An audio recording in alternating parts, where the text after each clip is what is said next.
Buckle up, because what I'm about to tell you is shaking the foundation of American manufacturing.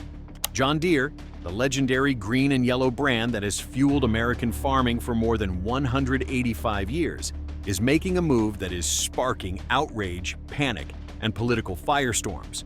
The company is closing plants in the United States, slashing hundreds of jobs, and shifting key production lines south of the border to Mexico. Farmers, workers, and entire communities are bracing for the impact. And now, President Trump is threatening tariffs as high as 200% to stop Deere in its tracks. But is this just another chapter in America's long battle over jobs and trade, or the start of a much bigger storm for U.S. agriculture? This story is not only about one company, but about what it means for the future of Made in America. For nearly 2 centuries, John Deere has been the beating heart of U.S. farming. The company's iconic tractors and harvesters weren't just machines. They were symbols of American agricultural strength, representing reliability, grit, and the backbone of rural life. But now, that symbol is under pressure like never before. In mid-2024, Deere announced the closure of several plants across Iowa and Illinois. That decision meant nearly 600 workers lost their jobs almost overnight. These weren't just numbers on a spreadsheet. They were families, livelihoods, and communities suddenly thrown into crisis, wondering what the next chapter would bring. And the cuts didn't stop there. By early 2025, Deere confirmed another wave of layoffs. Nearly 300 more workers, including 112 in Waterloo, 80 in Davenport, and 75 in Ottumwa. Behind these painful decisions lies a financial reality that Deere could not escape. Earnings reports revealed sharp declines. Sales plunged in 2024, and forecasts pointed to even steeper declines in 2025. High interest rates and falling crop prices left many farmers unable to afford new equipment. Warehouses began filling up with unsold tractors, loaders, and combines. Deere, once the darling of American manufacturing, suddenly faced a harsh truth. Its U.S. production lines were outpacing demand. With revenue drying up and costs mounting, Deere had no choice but to slam the brakes on production. But rather than simply scale back, the company made a controversial decision. To cut costs and stay competitive, Deere announced it would move production of its small loaders, machines built for construction and landscaping, out of Iowa and into a brand new facility in Ramos, Mexico, by 2026. The price tag, $55 million. For U.S. workers, it felt like betrayal. For Deere's management, it was a survival strategy. They argued it was about optimizing costs and streamlining production to withstand global headwinds. But the optics told a different story. A company that built its identity on American soil was sending jobs abroad, leaving behind shuttered factories and stunned communities. And it didn't take long for Washington to respond. Donald Trump, already known for wielding tariffs as an economic weapon, immediately threatened Deere with a staggering 200% tariff if it followed through with shifting production to Mexico. He framed it as a fight to defend American workers, promising to punish companies that take jobs out of the United States. His message was blunt. If Deere thinks it can build in Mexico and sell here, they're wrong. But tariffs are a double-edged sword. Deere's construction and forestry divisions are deeply tied to global markets. Analysts say tariffs have already cost the company hundreds of millions of dollars in lost profits. A 200% tariff wouldn't just hurt Deere's bottom line. It could ricochet across America's farm economy, raising prices for farmers already struggling under crushing debt and low crop revenues.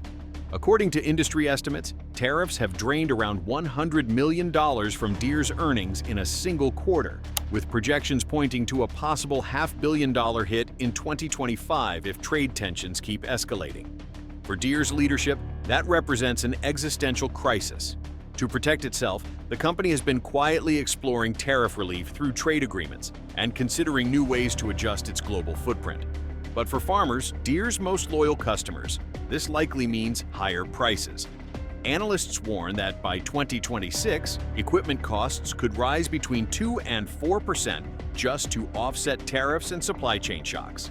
That might not sound huge on paper, but for a farmer financing a $500,000 combine, it translates into tens of thousands of dollars more in payments. The cold numbers hide the real story: people. Since March 2020, more than 1,800 Iowans have lost their jobs due to Deere's restructuring. In 2025 alone, 267 workers were laid off across Waterloo, Davenport, and Ottumwa. For small towns in the Midwest, Deere isn't just an employer, it is the anchor of the local economy. When Deere jobs vanish, diners empty out, storefronts close, and entire neighborhoods lose hope. Some lawmakers in Iowa are so outraged they have proposed bills to claw back tax credits from companies that take public subsidies and then slash jobs. Deere insists these layoffs are market-driven, not a betrayal. But that explanation rings hollow for families suddenly struggling to pay bills. It is not just about paychecks. It is about pride, identity, and the belief that if you worked hard, Deere would always be there. And then there are the farmers, Deere's lifeblood. They are caught in a perfect storm. High interest rates make financing new tractors impossible. Slumping crop prices squeeze incomes.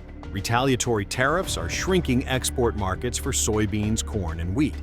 Faced with this squeeze, farmers are holding back. Instead of buying new machines, they are patching up old ones, scavenging for used equipment, and stretching their fleets as far as they can go. Dealerships are feeling the pain too, with declining sales and long waits for critical parts. Repair times stretch out for months, leaving farmers stuck in the field with aging machines when timing matters most. This hesitation creates a ripple effect. When farmers stop spending, rural communities feel the shock. The farm economy slows, and Deere, once a reliable growth story, gets caught in the downdraft. Yet Deere is not giving up. Far from it. The company has announced a massive $20 billion investment in U.S. operations over the next decade. That money will modernize existing plants, build new facilities, and retrain the workforce. In Missouri, Deere is expanding its remanufacturing hub. In Waterloo, Iowa, it is upgrading lines for high-tech tractors. In Kernersville, North Carolina, it is building an advanced excavator plant. On paper, this is proof that Deere is still committed to America. The company wants to assure farmers and workers that despite the headlines, it sees its future rooted in U.S. soil. But will it be enough? Investments are long-term bets. Farmers and workers need stability today. And that's the gap Deere must bridge, proving it can both cut costs globally and still honor its American roots. Even if tariffs and layoffs dominate headlines, another silent crisis looms: supply chains.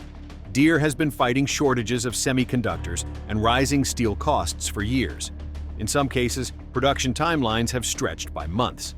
The company has even joined federal programs aimed at improving freight logistics and unclogging cargo bottlenecks.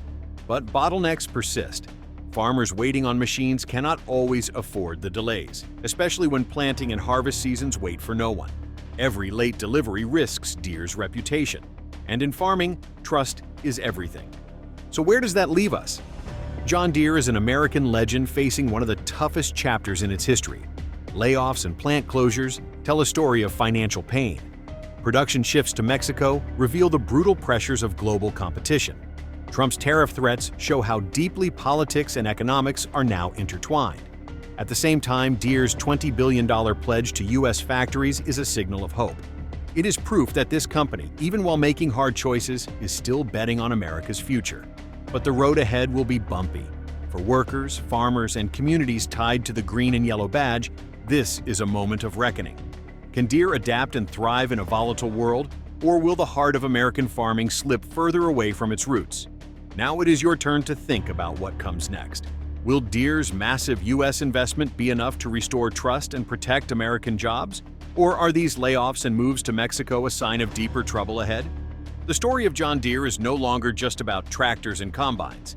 It is about the very soul of American industry and whether companies can balance the pressure of global markets with the promise they've long made to the communities that built them. Whatever happens next, one thing is certain. The road forward for Deere, for American farmers, and for the future of U.S. manufacturing will be shaped by decisions being made right now.